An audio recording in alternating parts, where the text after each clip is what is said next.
दो दरवाजों का रहस्य। एक पहाड़ी गांव था जहां एक पुराना टूटा फूटा हवेली नुमा घर खड़ा था। गांव वाले कहते थे कि उस घर में अजीब आवाजें आती हैं, कभी घंटियों की, कभी किसी के चलने की, लेकिन असलियत किसी को नहीं मालूम थी। एक दिन गांव का तेज दिमाग लड़का अर्जुन उस घर के पास से गुजर रहा था। अचानक उसने देखा घर का दरवाजा थोड़ा सा खुला है। हवा बिल्कुल शांत थी, लेकिन दरवाजा अपने आप हिल रहा था। अर्जुन ने हिम्मत करके अंदर कदम रखा। घर में धूल, जाले, धुंधली रोशनी, पर सबसे अजीब चीज थी अंदर दो बड़े लकड़ी के दरवाजे। दोनों पर लिखा था दरवाजा एक सच, दरवाजा दो झूठ। अर्जुन चौंक गया। ये कैसा खेल है? अचानक पीछे से आवाज आई, एक दरवाजा तुम्हें खजाना देगा और दूसरा ऐसा सच दिखाएगा जिसे जानने की तुमने कभी इच्छा भी नहीं की होगी। अर्जुन पीछे मुड़ा।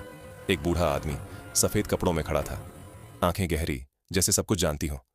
अर्जुन डरते हुए बोला, आप कौन? बूढ़ा मुस्कुराया, मैं वही हूं जिसे दुनिया याद रखती है और फिर भूल जाती है समय। अर्जुन स्तब्ध। बूढ़ा बोला, सोच समझ कर चुनो। हर दरवाजा जीवन बदल देता है अर्जुन। पहले दरवाजे सच को देखता है, फिर झूठ को। एक पल के लिए उसे अपने गांव की परेशानी याद आती है, सूखा, बेरोजगारी, गरीब लोग। वह सोचता है खजाना मिल गया तो गांव बदल जाएगा।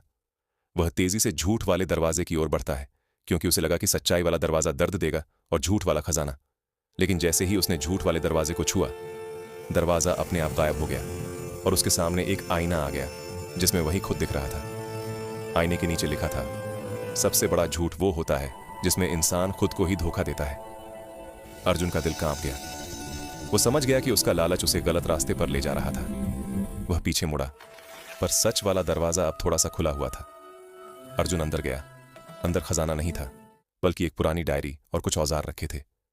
डायरी में लिखा था, यह घर कभी गांव के सबसे बड़े कारीगर का था। उसने सब छिपा कर रखा ताकि जो भी सच में गांव की भलाई चाहता है उसे यह मिले। खुद मेहनत करके बनने वाला खजाना कभी खत्म नहीं होता। अर्जुन ने वो औजार उठाए और उसी दिन से गांव के टूटे घरों को ठीक करने, पानी के रास्ते बनाने और कारीगरी सिखाने लगा। कुछ ही महीनों में गांव चमकने लगा।